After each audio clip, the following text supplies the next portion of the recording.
Could have had a three, but he waited for the trailer. A Q for three. No, can't buy one. Chol with a rebound. Turned, left hand, got it on the jump hook. He didn't jump much. That left arm was way in the air, but he sure didn't jump much for the jump hook. That's his third make there, the lefty. 19-10, big minutes by Angelo Chol. With a chance to take their first lead, they find the open man. Angelo Chol up and scores, and he was fouled. Beautiful pass by Winston Shepard III to Angelo Chol. He turns, shoots, scores, and he's fouled. Well, as we get into the 5 o'clock hour, thanks so much for joining us today. The Scott and BR Show. Billy Ray Smith, Coach John Quintero sitting in for Scott Kaplan. I'll be back in Monday, and we'll look forward to working with Mr. Billy Ray Smith once again. We're going to get back to more of your phone calls, but great win the other night. Great win on Wednesday night at the Arena Auditorium. The Wyoming Cowboys like to call that the Dome of Doom. Well, they really had their heart ripped out of their chest about 5 minutes into the second half when the Aztecs hit back-to-back-to-back trifectas, and a guy that really has done a great job. He redshirted a year ago after playing his first 2 years of college ball at Arizona, came in and really gave the Aztecs a tremendous amount of energy the other night, and that's big forward center Angelo Chol joins us on the Mighty 1090. Angelo, welcome. Nice to have you this afternoon. Thank you. I appreciate it. Boy, first of all, I want to hear about the plane trip in. You guys got to go like the real big-time teams around the country, a nice little charter right into Laramie, huh? Yeah, it was great. We didn't have to wait in line or security or anything like that, so it was really cool. Tell us about the experience of playing at that kind of altitude. Is it something that weighed on you, or is it something that really didn't make a difference in your play? I mean, I remember when we went to shoot around in the beginning, when we went to shoot around, it was kind of like we were just warming up. We started getting tired. We started, like, my wind. I just started feeling my wind leaving me. But after we got our second wind, after we started warming up and just started doing our drills and stuff, we were fine after that. Hey, I was going to say, what was it like in Laramie? I've been to Laramie. I've been there to call games before. And, I know, the weather and that it's not a factor, obviously, except when you're going from the hotel to the arena. But, I mean, Wyoming really made a huge thing out of this game. It was on national TV on ESPN2. They're sitting undefeated in conference. They're sitting at 15-2, and they had a country western concert prior to the game. Did you guys see all these going-ons? No, I heard about the concert going on, but, like, when we went to the gym before the game, like, the lights were off and stuff, so we knew there was a concert going on, but we didn't really get to watch the concert. We were just ready to prepare for the game and stuff. Big country music fan, are you, Angelo? I mean, I listen to a little bit of country. Yeah, so do I. Yeah, I like it. Good stuff. You didn't take your boots on the road trip, though, did you? No. Hey, let's talk a little bit about your game. I had the opportunity to watch you play a lot when you were at Hoover with Coach Goulston and did a few of your championship games. You had an amazing career. You're a four-time All-State player, and everybody knows about your points, your rebounds, and the incredible shot block. You had over 1,100 block shots in high school. You go to Arizona. How did you end up back at San Diego State after 2 years there in Tucson? I mean, since I feel like things didn't work out for me well in Arizona, but I felt like I should use my last 2 years playing for my home, for my city. That's what the reason why I came back to San Diego and playing for Coach Fisher. I mean, he's a great coach and a great person at the same time. And when you explored the possibilities of being able to do that, did you find that it was easier than you thought, or how did you get back in? I mean, I talked to Coach before I decided anything. I came and talked to my high school coach, Coach Ali, and we talked about it and stuff. And then we agreed upon that. It was a great choice for me to come and play with San Diego State. So it worked out pretty well. I think it did too. Hey, let me ask you about redshirt. And I do Coach Fisher's show each and every week. We have him on for an hour. Last night we gave him a break since he got back from the road trip. We had him on for just about a half hour. But he was telling me last year how hard you were working in practice, going against Skylar Spencer every day. and then you get an opportunity to, become eligible again after a red shirt.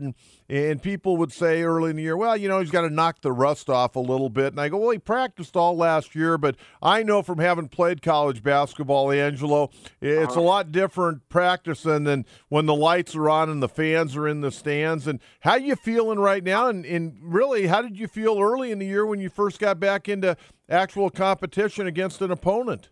I mean, yeah, like you said, in the beginning I felt a little rusty, and I felt like I just need to get back in the groove. But right now, I feel pretty good. I really just want to help the team win. So that's all I'm excited about right now is our team winning and just continue to win. Well, get to the NCAA tournament. That's all I care about right now. That's a great goal, and you guys have won the last two, and going now into play UNLV at Viejas.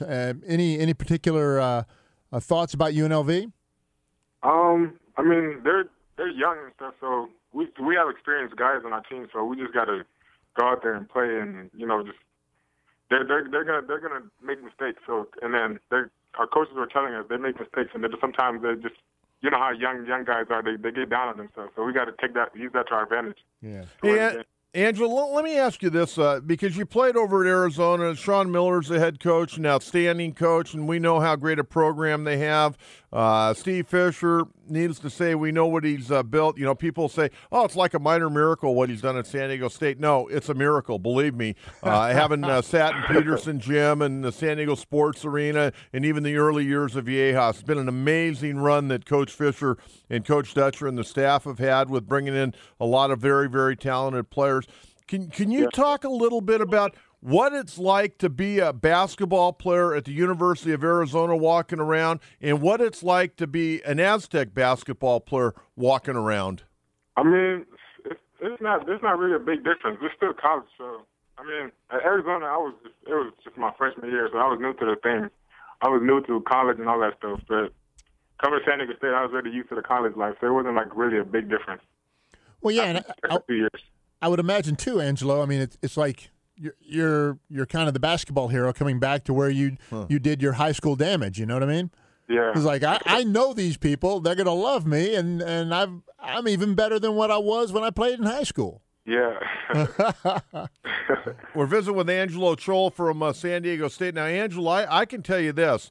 I remember when you were a freshman at Hoover High, and I talked to someone from UCLA about you. UCLA was really very, very interested in you. I think Coach Howland and his staff probably talked to you, I would imagine, on several occasions. But when it was all said and done, how many schools actually recruited you out of high school? Because you were a known commodity very, very young in your high school career. Yeah, there was a lot of schools. I can't even count. It was a lot. I mean, I'm not trying to sound cocky or anything, but it was a lot of schools. Well, believe me, having watched you play, you're not sounding cocky, and you don't play a cocky game.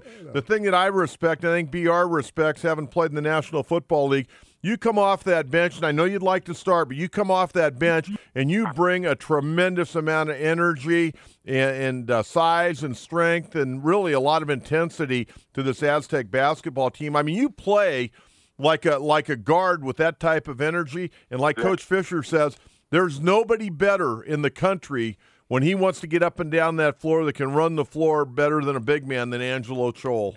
Yeah, I mean, so because they tell me that, it makes me want to run even harder. So just because they say that, I feel like I could actually run like with the best of them. Well, yeah, they point at you and they go, "Look at that guy run! Look how big he is." Let me ask you a question. Ever any thoughts? Tight end. It seemed like you would be the most fantastic tight end in the National Football League. Ever any thought about football? I do think about it sometimes, but I don't know. I mean, I love basketball, so yeah, we'll see how that goes. I don't want to make Steve Fisher mad or anything like that, but I'm just saying this is. I mean, every time I watch the Aztecs and then I see you playing, I'm going, this is a. I feel I can catch a few balls over some players. Some players. Of course. Hey, Angela, I got to ask you this because I brought this up to Coach Fisher a couple of different times, and I don't think I'm going to bring it up a third time. Not that he got mad at me, but he kind of knows how I feel about it. I would love to see you and Skylar Spence are on the floor at the same time against some of these real big, top-notch ball clubs. Have you guys worked a whole lot in practice to where we may see this a little bit later in the year, or maybe in the NCAA tournament? I mean, we worked on it a little bit in practice and stuff, but right now, I mean, they're comfortable with the lineup right now. So we're not really comfortable with me and Skylar on the court at the same time. So that's going to take a little time. Yeah, well, hopefully you guys get that thing worked out and you can figure out how to do it, because you've played against some big-time customers prior to this year when you were playing for the University of Arizona, and some of those teams you're going to play, once you get to the NCAA tournament, are going to be pretty big up front, and good way for the Aztecs to combat that, I think. Yeah, definitely. Hey, Angelo, good stuff. We'll look forward to doing this again. Good luck tomorrow afternoon against the Runnin' Rebs. Thank you. I appreciate it.